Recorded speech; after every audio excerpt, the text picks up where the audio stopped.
esta presentación vamos a repasar esófago. El esófago es un órgano tubular cuya función es transportar los alimentos y el líquido desde la faringe hacia el estómago. Se compone de una mucosa, una submucosa, una capa muscular externa y es revestido por tejido conjuntivo que lo fija a las estructuras adyacentes, lo que corresponde a una adventicia. Al entrar en la cavidad abdominal, queda libre alrededor de 1 a 2 centímetros y la adventicia es reemplazada por serosa. Si observamos un corte transversal, vemos que su luz se encuentra colapsada con un aspecto ramificado por los pliegues longitudinales de la mucosa. Cuando el bolo alimenticio atraviesa el esófago, la luz se expande sin lesionar la mucosa. La mucosa que tapiza el esófago en el ser humano tiene un epitelio plano estratificado sin estrato córneo. Verán que hay preparados de animales, como en este caso, en los que el epitelio está cornificado, y esto se debe a la dieta que poseen estos animales. Este epitelio descansa sobre una lámina propia de tejido conjuntivo que podremos reconocer con claridad con un mayor aumento. El tejido linfático difuso se distribuye en toda su extensión y los nódulos linfáticos se suelen presentar en la proximidad de los conductos de las glándulas mucosas esofágicas.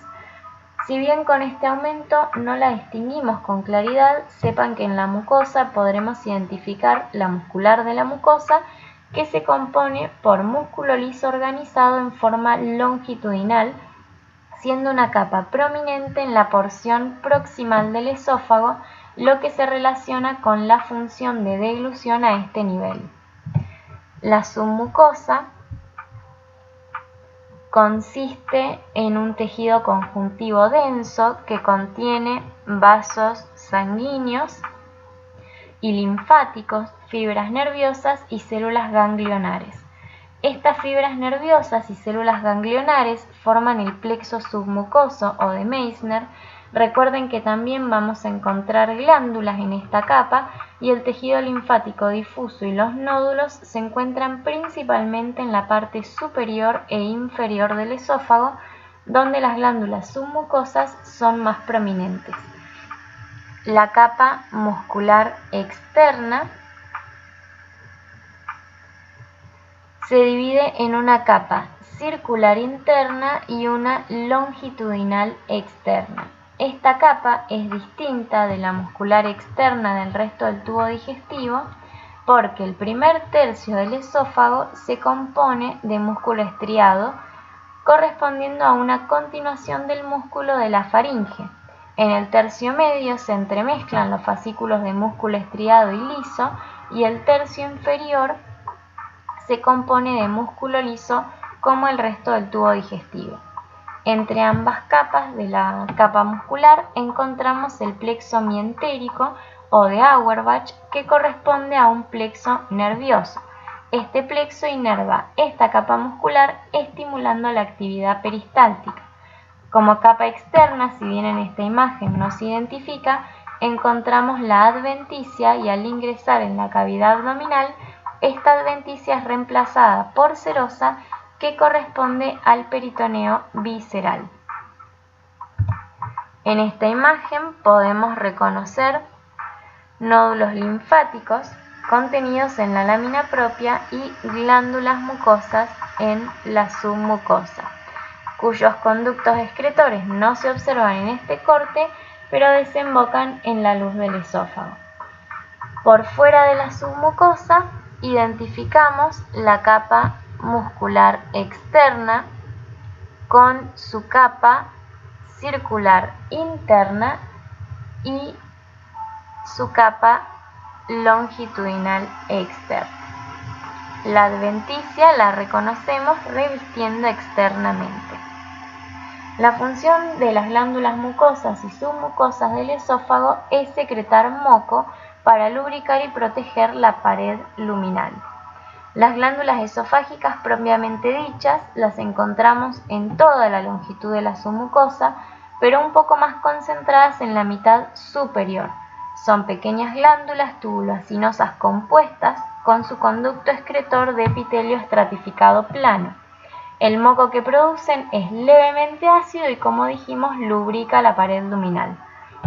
Las glándulas esofágicas cardiales, conocidas así por su similitud con las glándulas cardiales del estómago, se ubican en la lámina propia de la mucosa y están presentes en la parte terminal del esófago y con frecuencia en la porción inicial y producen un moco neutro. Las glándulas ubicadas cerca del estómago protegen el esófago del reflujo del contenido gástrico. Sin embargo, en ciertas situaciones su eficacia no es completa y el reflujo excesivo produce pirosis o lo que comúnmente conocemos como acidez, pudiendo evolucionar a un trastorno de mayor complejidad. En esta imagen tenemos una glándula esofágica submucosa con un conducto excretor contiguo que contiene secreción mucosa en su interior. La submucosa de tejido conjuntivo denso y la capa interna de la muscular externa, que como ya nombramos se compone de músculo liso de disposición circular.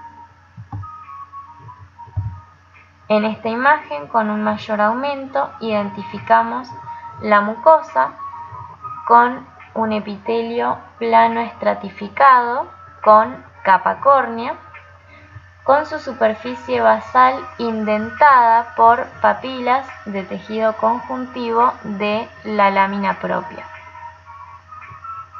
Este aumento nos permite reconocer la muscular de la mucosa con sus fibras musculares lisas. La submucosa de tejido conjuntivo denso y la capa externa de fibras musculares lisas dispuestas en una capa interna con disposición circular y una capa externa con fibras dispuestas en forma longitudinal.